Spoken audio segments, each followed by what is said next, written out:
நேற்று ரொம்ப சந்தோஷமான நாள். ஏன் பாத்தீங்கன்னா நம்ம இந்தியா ஜெயிச்சிட்டாங்க. அவங்களுக்காக நடிகர் ரஜினிகாந்த் வாழ்த்து கூறி வீடியோ ஒன்று வெளியிட்டு இருக்கிறார். அது என்ன என்பதை பார்ப்போம். பார்படாஸில் இந்தியா மற்றும் தென்னாப்பிரிக்கா அணிகளுக்கு இடையிலான T20 உலகக்கோப்பை 2024 தொடரின் இறுதிப் போட்டி நடைபெற்றது. இதில் முதலில் விளையாடிய இந்திய அணியானது விராட் கோலி மற்றும் அக்ஷர் பட்டேலின் சிறப்பான ஆட்டத்தால் 176 ரன்கள் குவித்தது.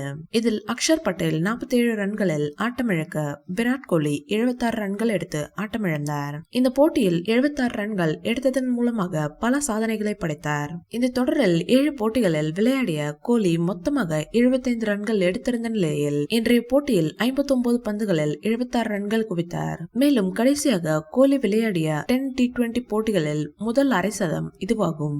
பின்னர் கடித இலக்கை துரத்திய தென்னாப்பிரிக்கா அணியானது ஆரம்பத்தில் 2 விக்கெட்களை இழந்தது. அதன் பிறகு குவின்டன் டிகாக் மற்றும் ட்ரிஸ்டன் ஸ்டப்ஸ் இருவரும் இணைந்து சிறப்பாக விளையாடி ரன்கள் குவித்தனர். ஸ்டப்ஸ் 31 ரன்களில் ஆட்டமிழக்கவே டிகாக் 39 ரன்களில் நடையை கட்டினார். அதன் பிறகு ஹென்ரிச் கிளாசன் களமிறங்கி அதிரடியாக விளையாடினார். இந்த போட்டியில் வெற்றி பெற்றதன் மூலமாக இறுதிப் போட்டி உட்பட இந்தியா விளையாடிய 8 போட்டிகளிலும் வெற்றி புதிய சாதனை படைத்தது. இந்த தொடரில் இந்தியா ஒரு போட்டியில் கூட தோற்கவே இல்லை. கடந்த ஆண்டு இந்தியாவில் நடைபெற்ற ஒருநாள் கிரிக்கெட் உலக கோப்பை தொடரில் இறுதிப் போட்டியில் தோல்வியடைந்த இந்திய அணி தற்போது T20 உலக கோப்பையை வென்று வரலாறு படைத்துள்ளது.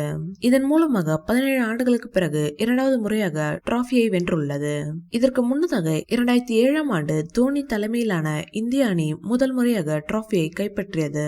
இந்த போட்டியில் ஆட்ட நாயகன் விருது வென்ற கோலி அதிர்ச்சி கொடுக்கும் வகையில் சர்வதேச T20 கிரிக்கெட்டிலிருந்து ஓய்வு பெறுவதாக அறிவித்தார். இந்த வீடியோ பிடிச்சிருந்தா லைக் பண்ணுங்க, ஷேர் பண்ணுங்க. மேலும் ரஜினி சார் பற்றிய தகவல்களுக்கு எங்க சேனலை சப்ஸ்கிரைப் பண்ணுங்க.